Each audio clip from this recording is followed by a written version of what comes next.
Streets is talking radio, you BZ! Streets is talking radio exclusive.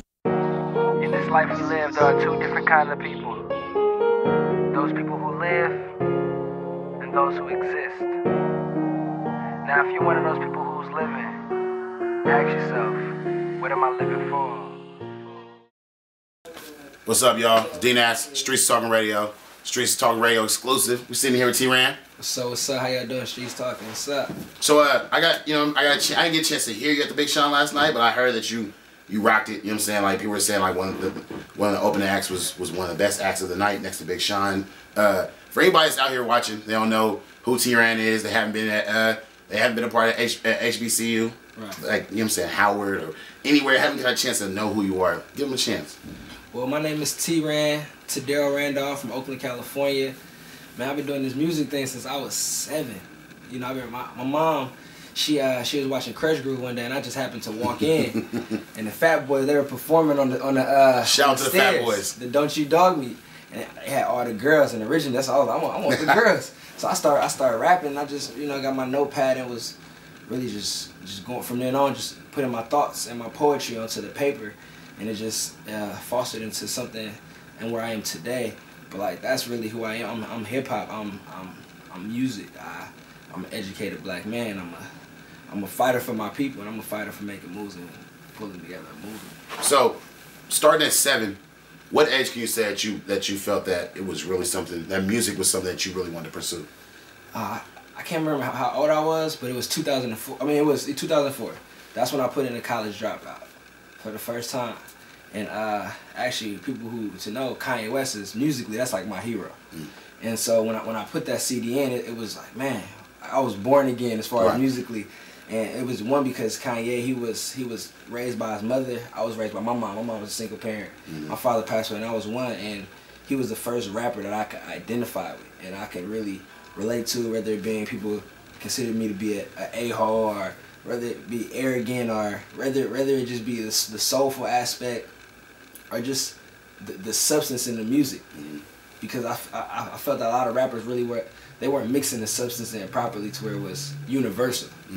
And when Kanye West dropped College Dropout, I was born again, and it was just from then on, he kind of like helped me mold into the artist that I am today, and that's as far as just making dope music while also putting some substance in it, so that it can be appealing to the little kid in the hood or the rich man in the suburbs eating caviar.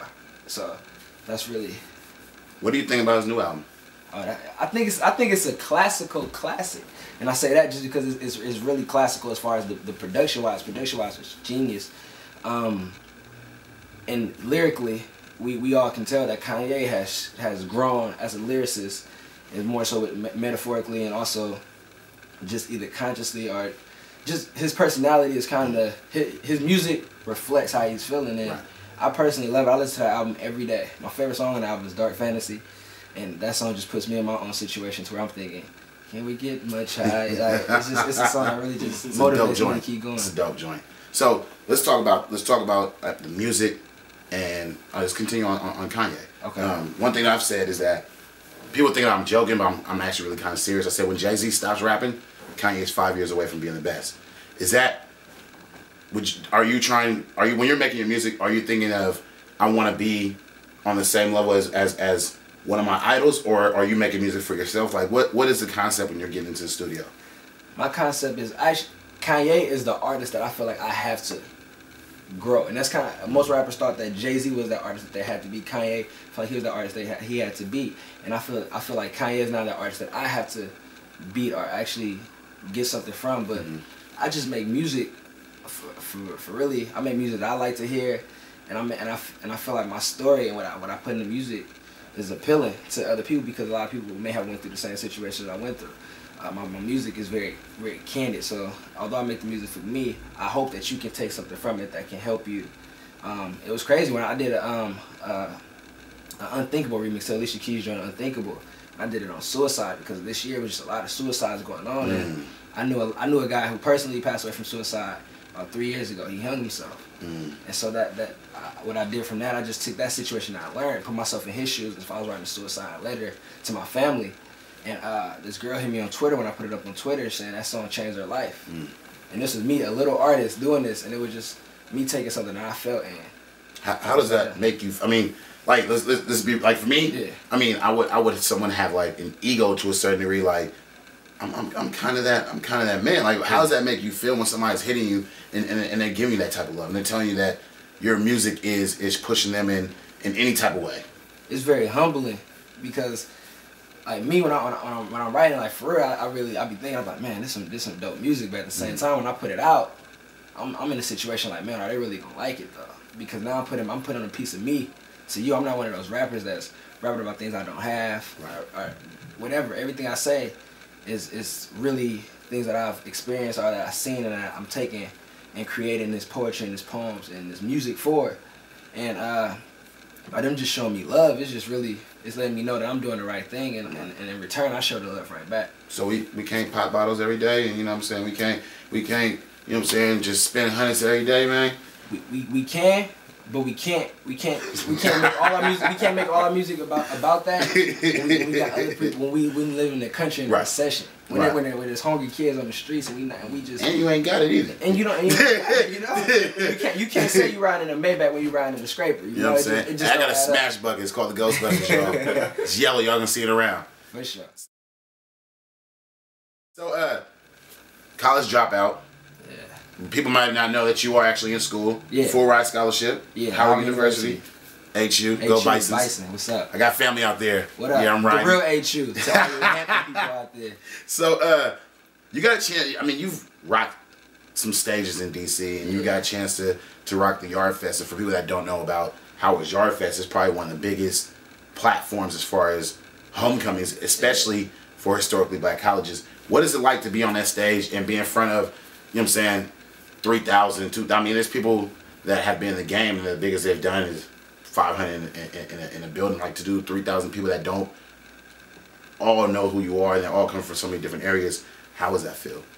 It's very unique because when you step on the Yard Fest stage, first off, all the rappers, when they talk about homecoming at Howard, that's really what they talk about, the Yard Fest and then the parties afterwards, and that's really where it comes from. So standing on that stage, Howard is a tough crowd. Yeah. I've seen them boo people. I've seen them throw basketballs at people because they weren't feeling the music. So even for me to step on stage, all of this is playing in my mind. But me, I'm confident in the music that I was putting out there, and confident with the energy I put out there, hoping to get the same in return, and I did. And it was it just opened a lot of doors for me. And that moment, for real, it was big in my career because not only was I performing at Howard, I was still performing at Howard Homecoming, representing my music and representing the Bay Area. And every time I stepped on the stage in DC or whenever I step on the stage outside of California or the Bay Area, I'm representing us. And by doing that, if I fail, that can only, it may look bad on someone else who's coming up under me. So I want to make sure that every time I'm up there, I'm doing the best that I can do to make sure not only that myself, I'm being considered great, and also the city and the area where I'm from is considered being great for what we do. So, and by me being receptive that way, it was positive. That's dope. So let's talk about the DC music scene and you being a Bay Area artist. You know what I'm saying? Like, what are the pros and cons of being an artist not from your area in another area? Or excuse me, what are the pros and cons of being an artist, basically being a Bay Area artist in DC? I would say one of the pros is, one is that people out there are looking to hear something new, and also they have a perception that we're all hyphy rappers, or we have one set of music. So when you hear me, it's kind of like, oh, I wasn't expecting that, and so now I have your ear to be like, okay, now he's focusing more so on lyrical, because I don't put music in a box. As for other than if you say rock and you say country, you say hip hop, I'm just a hip hop artist, and I'm making I love soulful music. So out there, they're very receptive to that, but on the con side, it's like, man, you on the East Coast, they're like, who is this dude? Who do we think he is? Who, California? Like, what do we think? So you have to battle that barrier before you can even break through to hear their ear. But once you got it, it's like the DC people show love for the most part. That's dope. That's dope.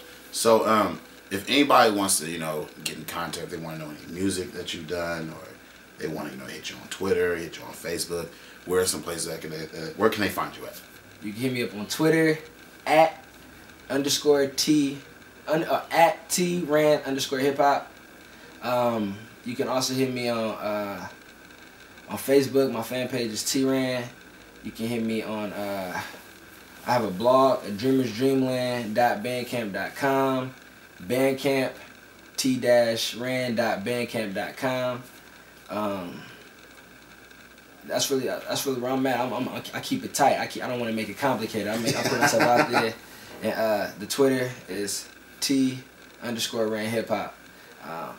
So it's Twitter, www.twitter.com/T_Ran_hip-hop. dreamersdreamland.bandcamp.com. T-Ran.band. I'm messing up. dreamersdreamland.blogspot.com. T-Ran.bandcamp.com. And that's where you can get all the music, download all the music. Hopefully I can hook up with some other blogs and online magazines. Oh, you will? Or we're gonna make sure of that. Okay. We're gonna make sure. So we can put it out there. Yes. I did have my last mixtape on Hot New Hip Hop, which was cool. But just to throw the information again, just to throw it out there. Twitter at T_Ran_hip-hop. Bandcamp is t-ran.bandcamp.com. My blogspot, my blog is dreamersdreamland.blogspot.com, and that's really where you can find me at. Hit me up on Twitter. I answer my Twitter more than I answer my text messages. Man. Yeah, you ain't the only one. So that's the best place to reach me. And I'm always showing love. And if you got something going on, if you trying to do a dope feature, you trying to make a nice song, or do some interviews, just holler at me. I'm showing love. Okay. Last question. I had to say this from last year. So you're out here, you're getting ready to go back to school. Last night, January the 9th, you got a chance to open up a new parish for Big Sean. It was basically like your Bay Area homecoming. Yeah. What was it like to be in that crowd, and be in front of everybody? And I mean, you've been, to a certain degree, you've been gone for some years. So it was like stepping on that stage. It was very welcome. Especially I went first, so I went on at 8:30, and I was the first act. And I had the idea that, man, Big Sean headlining it. But when I was done performing, I wanted them to know, man, T-Ran. I wanted that's the imprint I wanted in people's mind. That, man, T-Ran is nice. Man, he did it better than Big Sean, or just whatever. So being there and just the people just show me the love that they did, whether it's put your hands up and they put their hands up with me, it was just like, man, I'm home, I'm doing this, my people supporting me where I'm at, and that's giving me more confidence to go out to the world and show them, because I got my city and I got my area behind me. And so that was really, it's probably, that's a memory I'm gonna have for the rest of my life, as far as just performing for the first time really with a show. Right. That was sold out. The crowd was sold out in Oakland doing it. I miss my first day of class. My first day of class is for this show. Wow. Yeah. Wow. I mean, don't need your professor for this. But yeah, we had to do business. I'm working at Howard. They teach entrepreneurship, so I was being an entrepreneur doing my business. I was a business plan. I haven't written up yet. all right, so shout out to Howard, shout out to the Bay, Big Sean, T-Ran. Want to thank you very much. Appreciate it, man. Dean Ass, StreetsTalkingRadio.com, and we getting up out of here. As the wind blow right past, wanna finish first, but can it really last? Will we laugh when they fall on their face? Wish they had a cape all way to escape their self-inflicted doom. Streets is talking radio, you beat.